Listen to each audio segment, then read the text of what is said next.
J'ai eu la chance l'année dernière de venir sur La Réunion pour présenter une formation sur le Covid long organisée par l'URPS sur 2 jours. On était encore au démarrage finalement du Covid long. Le Covid tout court était connu depuis longtemps. L'idée c'était de vous faire un peu un point aujourd'hui sur ce qu'on peut faire nous en tant que kiné quand on prend en charge nos patients.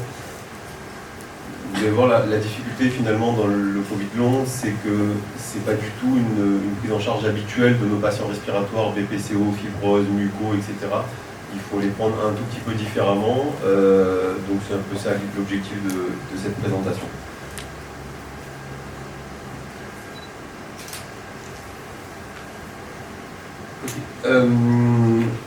Je passe rapidement sur la définition du Covid. C'est quelque chose que j'ai pris sur l'OMS, c'est facile, vous n'allez pas la lire, ça ne sert à rien, ça n'a aucun intérêt.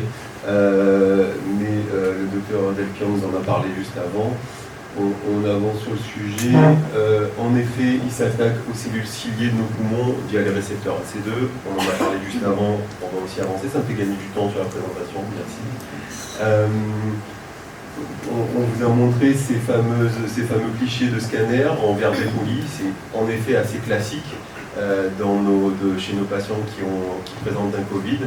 Très souvent, quand vous recevrez un patient qui a eu à un moment donné un scanner avec des aspects en verre dépoli, ben, ça sera une de vos questions systématiques. Est-ce que vous avez eu le Covid à un moment donné? Ce n'est pas la seule pathologie, évidemment. Et oui, il s'attaque aux neurones, donc y compris au cerveau, puisque on a des récepteurs AC2 un peu partout. Encore une fois, merci Dr Delpian d'avoir présenté tout ça. J'avance. La prise en charge en réhabilitation, en kinésithérapie, elle démarre dès les formes légères et modérées. Il faut démarrer au plus tôt, y compris en réanimation. Il faut démarrer vraiment le plus tôt. Je pense que c'est ça le plus important dans la prise en charge du Covid long.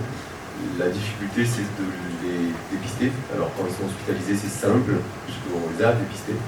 Quand ils ne le sont pas, c'est plus compliqué. Il y aura évidemment du respiratoire, du drainage. Mais vous avez vu, je l'ai mis tout en bas de ma diapo, parce que finalement, ce n'est pas la priorité absolue. C'est surtout garder de l'autonomie du patient et de la mobilité, c'est-à-dire de la kinésithérapie, tout simplement. Dans les formes graves en réa, il y en a certains d'entre vous qui travaillent en réa, qui savent déjà ce qu'on fait en réa avec un patient. C'est pas parce qu'il est essoufflé, dyspnéique, qu'il faut le laisser dans son lit. Il va falloir justement le bouger un petit peu tous les jours, 2-3 fois par jour. Il faut absolument qu'il entretienne sa mobilité. Julienne nous en a parlé, un patient qui sort d'hospitalisation perd énormément physiquement parlant.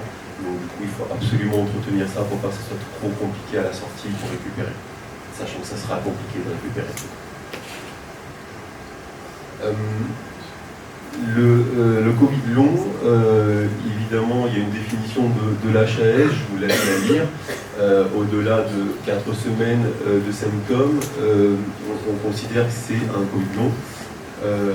Il y a de nombreux signes cliniques. Il a été repéré. Vous la verrez puisque vous aurez la diapositive sur le lien URPS.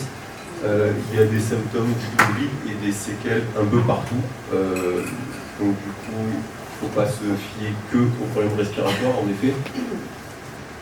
Et le plus important quand vous recevrez vos patients, c'est d'accepter de le prendre en charge de façon vraiment différente des autres patients respiratoires. En fait, il faut vraiment écouter ce que le patient va vous dire. Vous allez me dire, c'est ce qu'on fait au quotidien. Et finalement, on a souvent nos ABAC, nos bilans tout prêts, ou notre procédure de bilan. Et je pense que dans le Covid long, justement, il faut en sortir.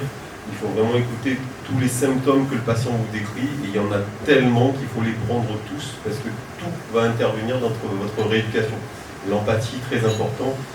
Si le patient, sa première plainte, c'est les migraines, vous allez dire c'est pas mon métier de kinésithérapie et pourtant vous ne pourrez pas avancer dans votre éducation si vous ne trouvez pas une solution en tout cas à cette migraine.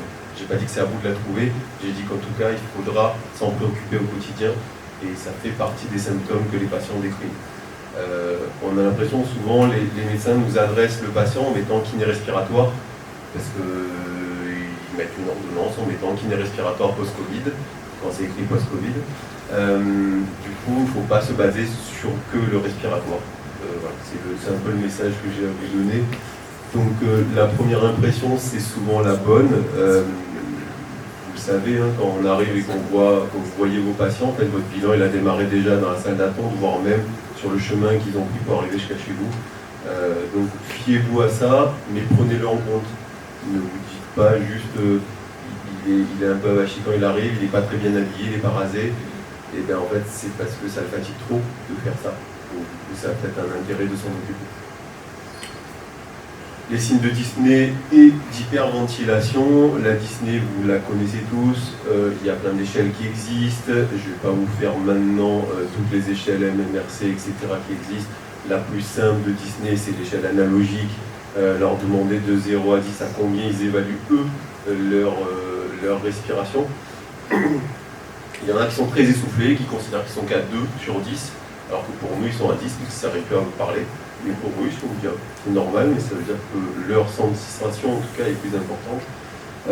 Et l'hyperventilation, on en parle juste après. Donc, il y a plein d'échelles qui existent, n'hésitez pas à aller vous renseigner sur ce qui existe. L'hyperventilation, c'est connu depuis très longtemps maintenant. C'est un phénomène qui est apparu après la guerre, surtout les premiers patients qui arrivaient, c'était les soldats, et on a découvert cette hyperventilation. Ils n'avaient aucun signe pulmonaire vrai. Donc les pneumologues, à l'époque, ont dit ok, il n'y a pas de problème pneumologique, on les a envoyés vers les psychologues, on pensait que c'était vraiment suite à la guerre. Et on s'est rendu compte que le seul moyen aujourd'hui de le traiter, il n'est pas médical, mais il est plutôt paramédical, et donc c'est une vraie prise en charge kinésithérapie.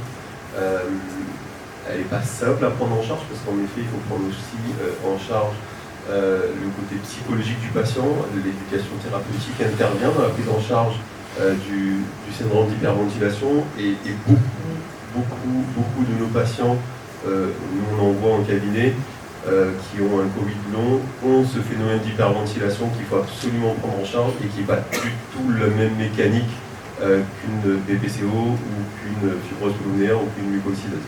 Donc c'est vraiment une prise en charge un peu différente. La respiration carrée fait partie de cette prise en charge. Il y en a d'autres évidemment. L'interrogatoire est important. Ce qui est important, c'est de savoir finalement quels ont été en effet le nombre de symptômes qu'ils avaient au démarrage du Covid, parce que plus ils en ont eu, plus ils risquent d'en avoir par la suite. Quelle a été la durée de ces symptômes au début du Covid, parce que plus ça a été long, plus ça va être long à prendre en charge.